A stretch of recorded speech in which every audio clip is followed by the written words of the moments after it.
नमस्कार प्यारे बच्चों, कैसे हैं आप सभी। Welcome back to our channel android competitive classes.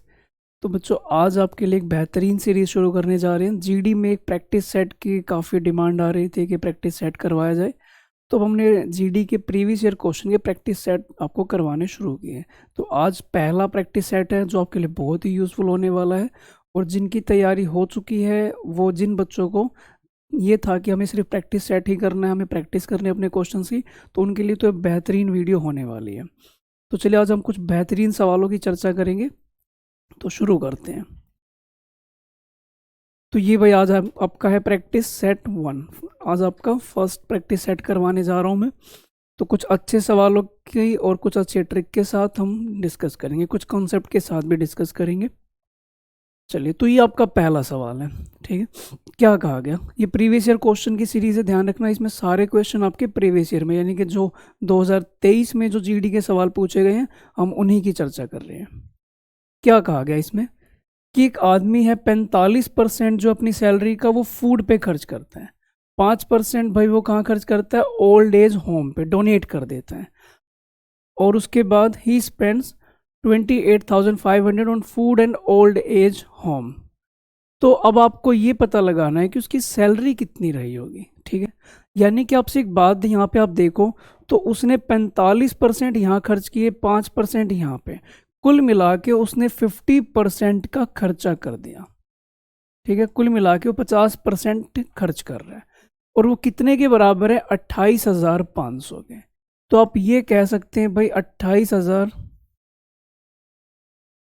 50% की जो वैल्यू कितने के बराबर है, 28,500 के। अब आपको निकालनी है क्या, उसकी सैलरी। सैलरी का मतलब है 100% की वैल्यू।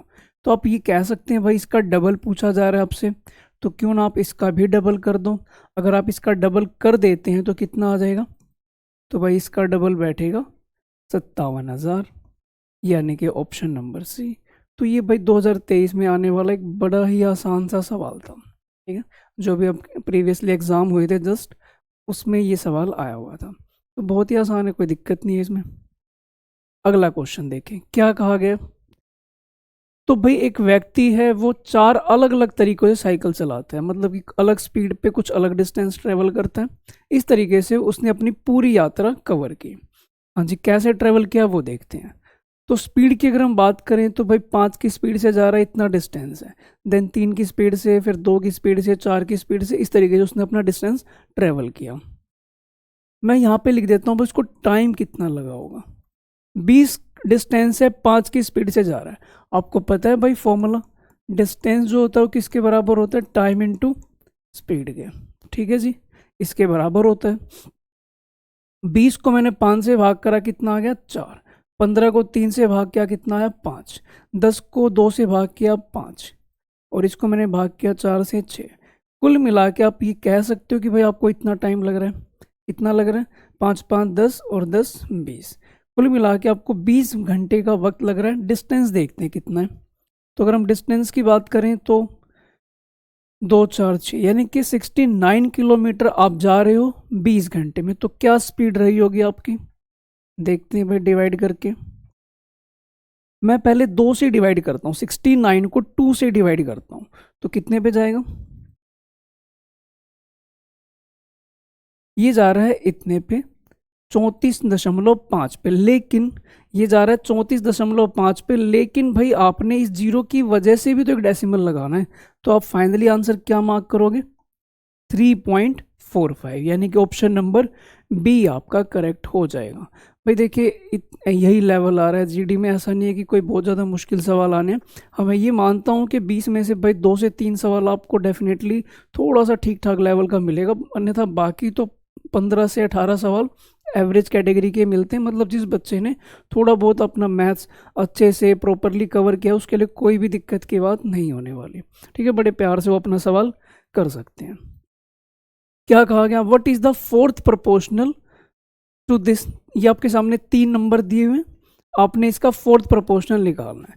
देखिए दोस्तों, जब भी कभी आपको ऐसे 3 नंबर दिए जाए और पूछा जाए कि भाई फोर्थ प्रोपोर्शनल क्या होगा, तो आपको पता है कि भाई इसको हम इस फॉर्मेट में लिख सकते हैं a बाई बी, और क्या लिख सकते हैं हम इसको, c बाई एक्स।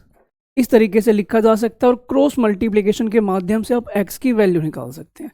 और अगर मैं इसे इन शॉर्ट बोलूं कि अगर आपको ऐसे 3 नंबर दे रखे हैं और मुझे फोर्थ प्रोपोर्शनल निकालना हो तो फॉर्मूला होता है इन दोनों की मल्टीप्लाई, √8 मल्टीप्लाई √21 डिवाइड बाई, ये भाई आपका डिवाइड में आ जाएगा। हाँ जी, इतनी बात समझ में आती है? बोलो। अगर मैं यहाँ पे डिवाइड करने जाता हूँ, मैं क्या काम कर देता हूँ, क्या काम करता हूँ, मैं इन सभी को रूट में लिख लेता हूँ। ठीक है, इन सभी को मैंने इस तरीके से लिख लिया। कट करते हैं, बड़े आराम से कट कर सकते हैं। 3 दूनी 6 और 3 से कट किया 7 पे गया, 2 से कट किया कितने पे गया 4 पे। अब रूट के अंदर 4 है तो बाहर क्या निकलेगा 2, लेकिन 7 तो भाई नहीं निकल पाएगा, तो क्या रह जाएगा 2√7, यानी कि आपका ऑप्शन नंबर डी यहाँ पे करेक्ट हो जाएगा। कोई परेशानी, कोई दिक्कत नहीं? ठीक है, थोड़ा बहुत आपने अपना जो भी कंटेंट पहले सिलेबस वगैरह कर रखा है वो आपने लिखना है और उसके बाद वो अपना एक बार देख लो और एक बार प्रैक्टिस सेट पे आ जाओ। डेफिनेटली भाई आपका बहुत ज़्यादा इंप्रूवमेंट होगा, फ़ायदा होने वाला है इस। चलो आगे बढ़ते हैं। क्या कहा गया? एक कार है जिसने 240 किलोमीटर ट्रेवल किया है 5 घंटे में। अगर उसने आधा डिस्टेंस तो यूजुअल स्पीड का मतलब है जो उसकी नॉर्मल स्पीड है उससे कवर करता है, तो ये बताओ कितना ज़्यादा वक्त लग जाएगा सेम डिस्टेंस को ट्रेवल करने में। अभी फिलहाल 5 घंटे लग रहे हैं। अब इसने क्या कहा कि आधी स्पीड तो यूजुअल स्पीड से की है, मतलब कि जो उसकी यूजुअल स्पीड है उससे हाफ कर दे, अब उसको कितना वक्त लग जाएगा। ठीक है जी, अगर हम देखें पहले उसने कहा 240 किलोमीटर 5 घंटे में, तो क्या स्पीड थी? मैं इसे डिवाइड कर दूं तो क्या आ जाएगा 48 किलोमीटर पर आवर। ये उसकी सामान्य स्पीड थी जिस स्पीड से उसे जाना चाहिए, पर सवाल ने कहा नहीं, हम तो स्पीड आधी करवाना चाहते हैं। ओके, आधी स्पीड कितनी हो जाएगी 24। 24 से डिवाइड किया तो भाई देखना कितना टाइम लग रहा है। अब मेरे को वक्त लग रहा है 10 घंटे का। पहले मैं जा रहा था 5 घंटे में, अब मैं जा रहा हूँ 10 घंटे में, तो बताओ मुझे एक्स्ट्रा कितना वक्त लगा है? तो एक्स्ट्रा हमें लगा है 5 घंटे, यानी कि ऑप्शन नंबर सी आपका यहाँ पे करेक्ट हो जाएगा। देख पा रहे हो, बड़े ही आसान से सवाल है, कोई परेशानी की बात नहीं है, बस चलते जाओ और चलते जाओ। क्या कहा गया?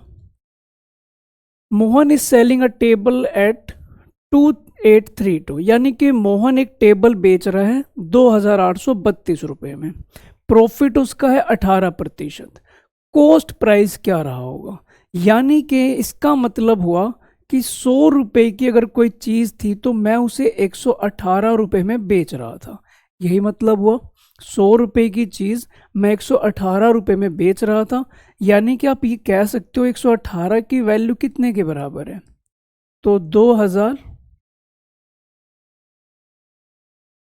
2832 के, तो एक की वैल्यू कितनी हो जाएगी डिवाइड बाई 118, और हमें 100 की वैल्यू निकालनी है तो 100 से मल्टीप्लाई।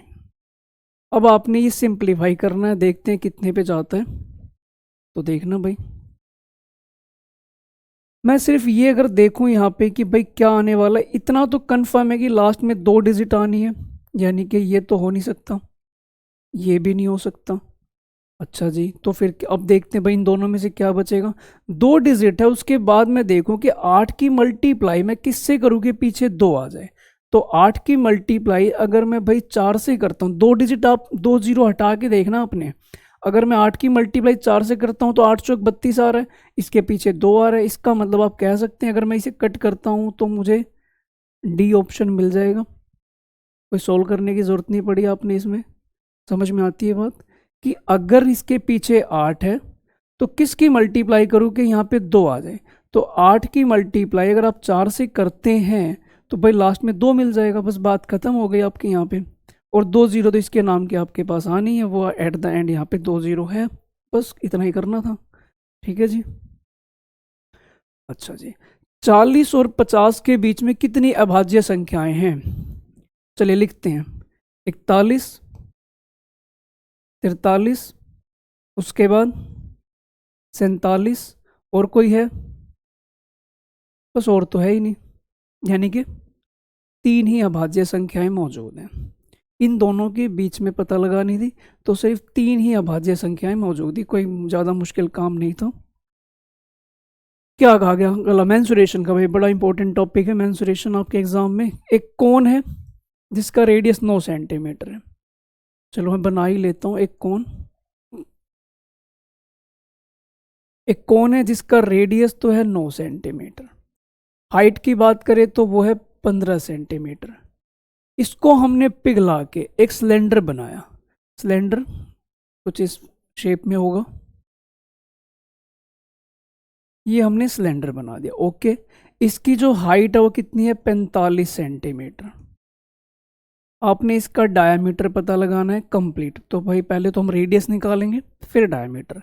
चलो जी फॉर्मूले की बात करते हैं। 1/3 कौन का वॉल्यूम क्या होगा, दोनों का वॉल्यूम बराबर होगा 1/3 pi r square h equal to pi, इसका रेडियस हमें नहीं पता, एच है 45। बस सिंप्लीफाई करते जाओ, आपको अपना आंसर मिल जाएगा।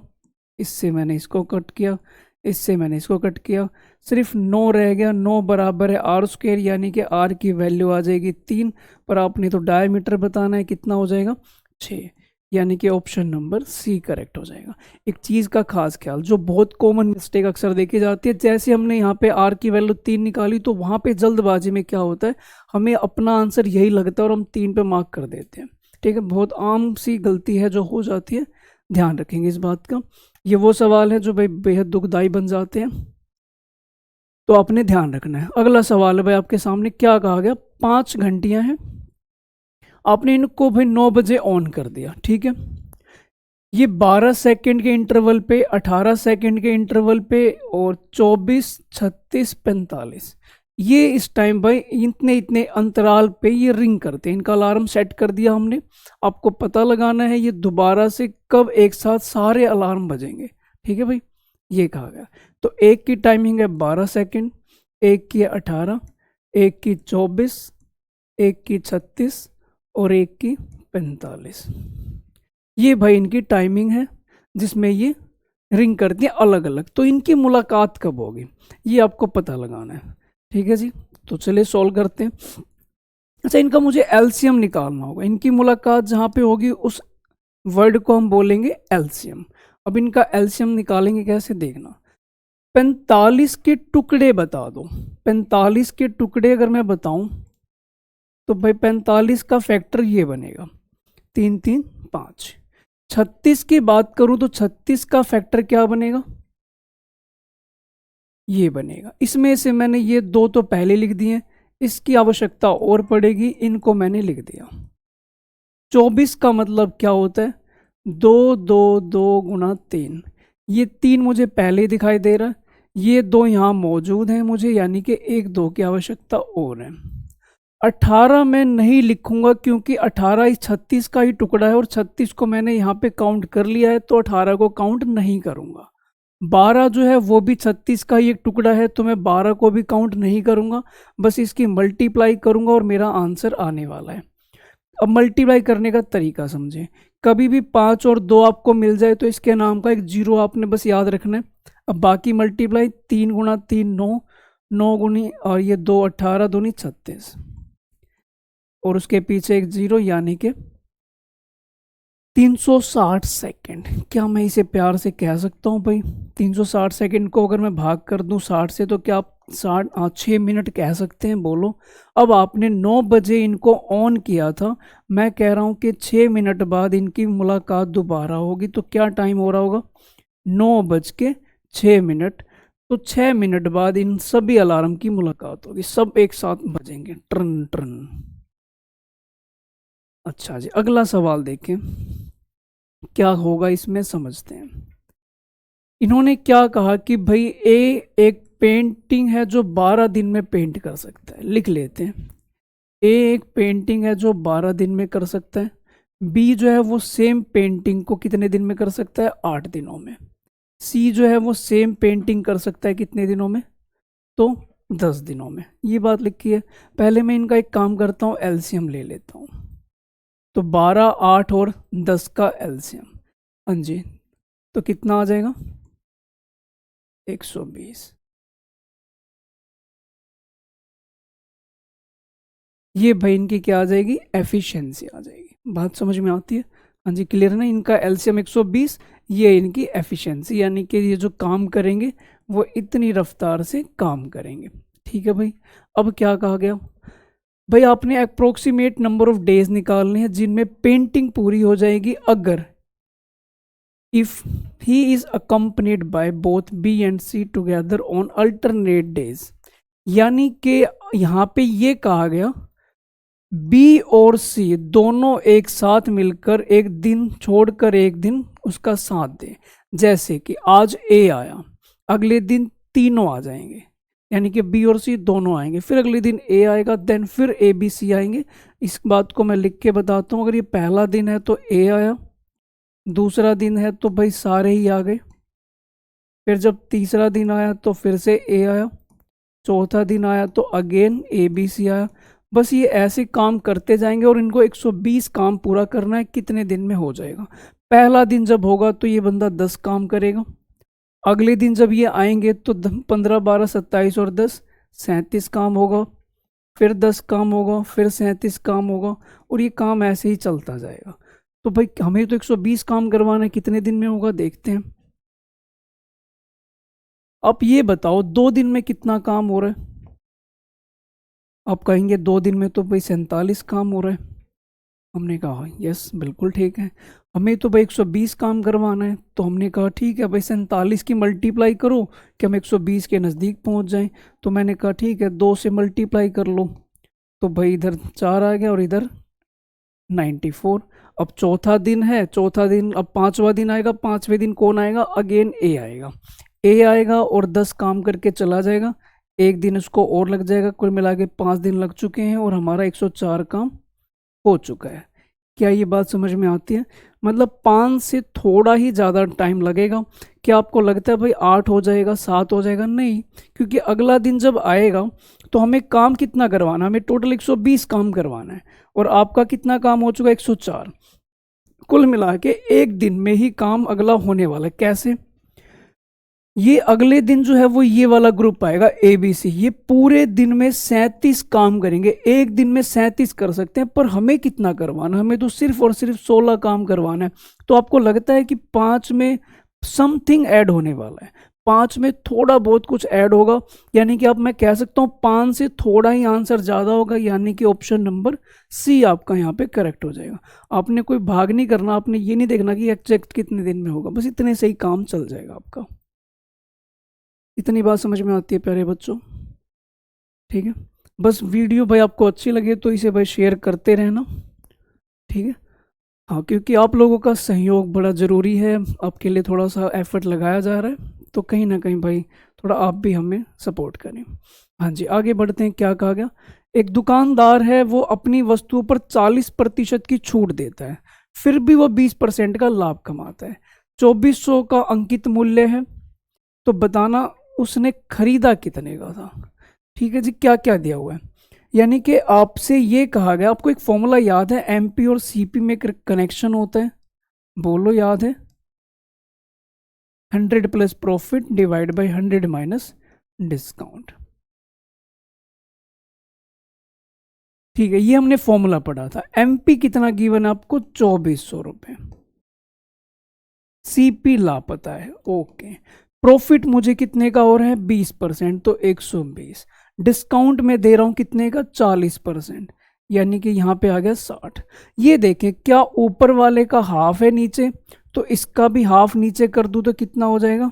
1200। यानी कि ऑप्शन नंबर डी आपका यहाँ पे करेक्ट हो जाएगा। बस कुछ खास थोड़ी था, ये काम करना था। समझ पा रहे हो? पक्का? चले आगे। हाँ जी सर, चलिए जी अगले सवाल पे आते हैं। क्या इस क्वेश्चन में, तो इसने कहा कि एक आदमी स्कूटर से इतनी स्पीड से एक दूरी तय करता है। ठीक है जी, साइकिल द्वारा वह 16 किलोमीटर की स्पीड से वापस लौटता है, तो बताना एवरेज स्पीड। बड़ा ही नॉर्मल सा सवाल, एवरेज स्पीड का फॉर्मूला बताओ भाई बच्चों, क्या होगा? जल्दी से कमेंट करके बताओ।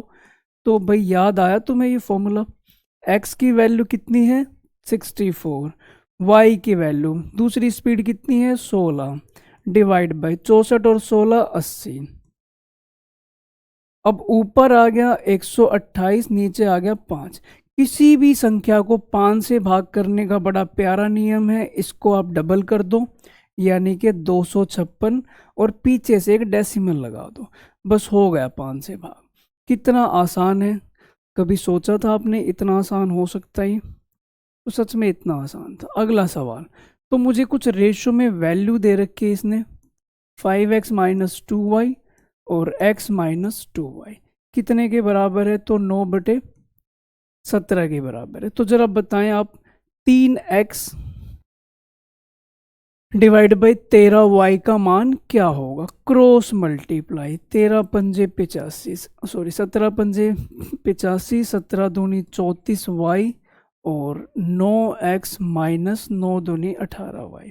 ठीक है जी, x को इधर लेके आया तो 76x, 34 को उधर लेके गया 16y, x अपॉन वाई 16/76। चलो पुट करते हैं, 9x और क्या है 13y। ठीक है, मैंने काम सिंपली ये भी कर सकते हो आप, 9 से दोनों तरफ मल्टीप्लाई कर दो और 13 से भी दोनों तरफ मल्टीप्लाई कर दो, तो बस यहीं पे भी काम चल जाएगा आपका। अगर मैं देखूं तो 4 की टेबल से कट हुआ, 4 की टेबल से 19 पे कट हुआ, ऊपर आ रहा है 9 चौक 36, बस इतने से ही मेरा काम चल गया। तो मुझे कोई पूरा लिखने की ज़रूरत भी नहीं है कि मल्टीप्लाई करके देखूं, बस इतने से ही काम चल जाएगा मेरा। ठीक है जी, इतनी बात समझ में आती है? आगे बढ़ते हैं, क्या कहा गया? डायामीटर दे रखा है सिलेंडर का 14 सेंटीमीटर, हाइट है 2 सेंटीमीटर। तो आपसे क्या पूछा गया? कर्ड सरफेस एरिया और टोटल सरफेस एरिया का सम क्या होगा? पाई का मान 22/7 है। बताना क्या होता है? ये होता है आपका पृष्ठीय क्षेत्रफल और ये होता है आपका संपूर्ण पृष्ठीय क्षेत्रफल। ठीक है भाई, तो ये आपसे कहा गया।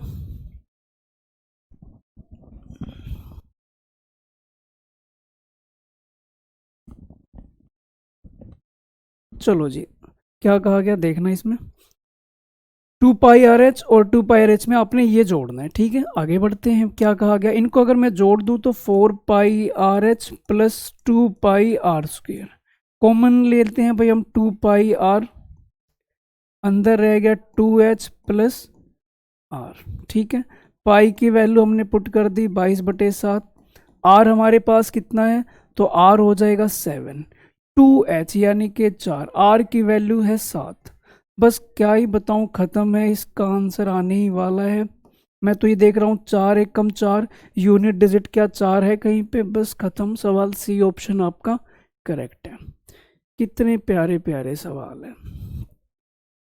5 औरतें किसी काम को 8 दिन में करती हैं।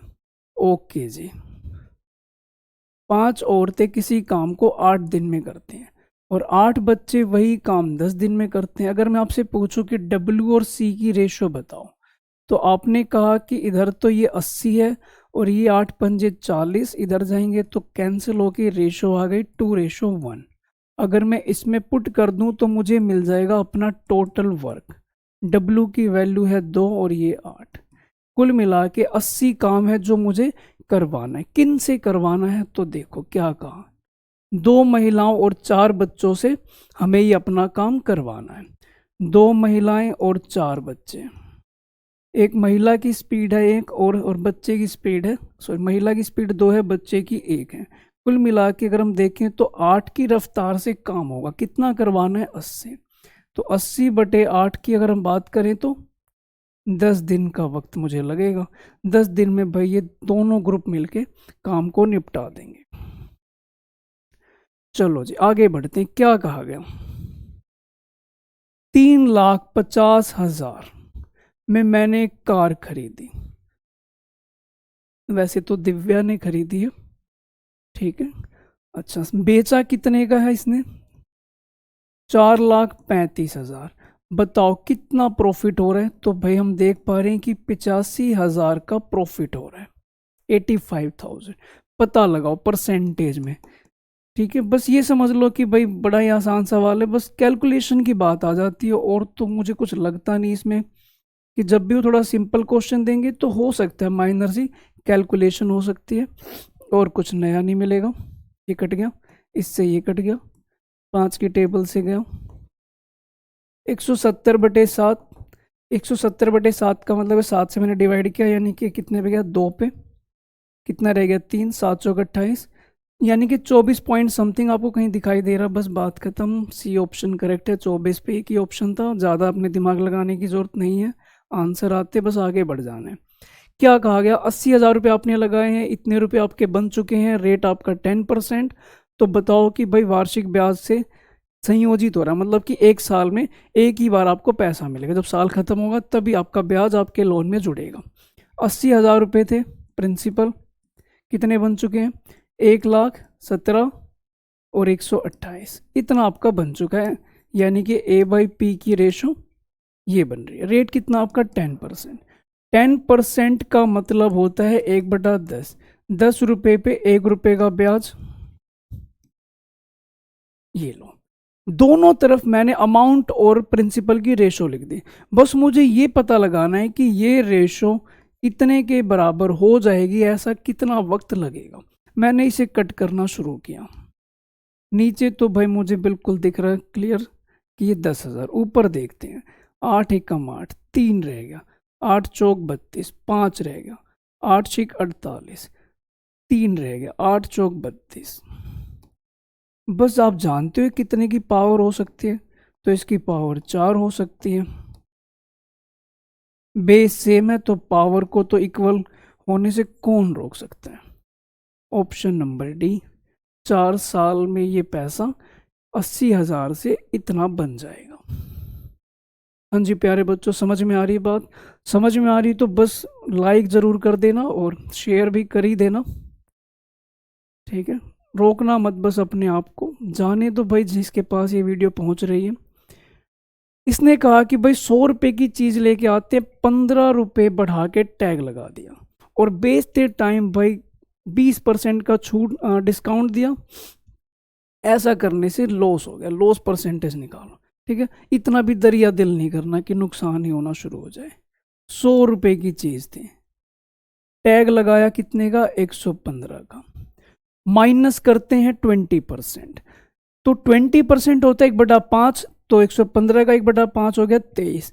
अगर मैं 23 रुपये माइनस कर दूं तो जानते हो कितने का ये बिकेगा, 92।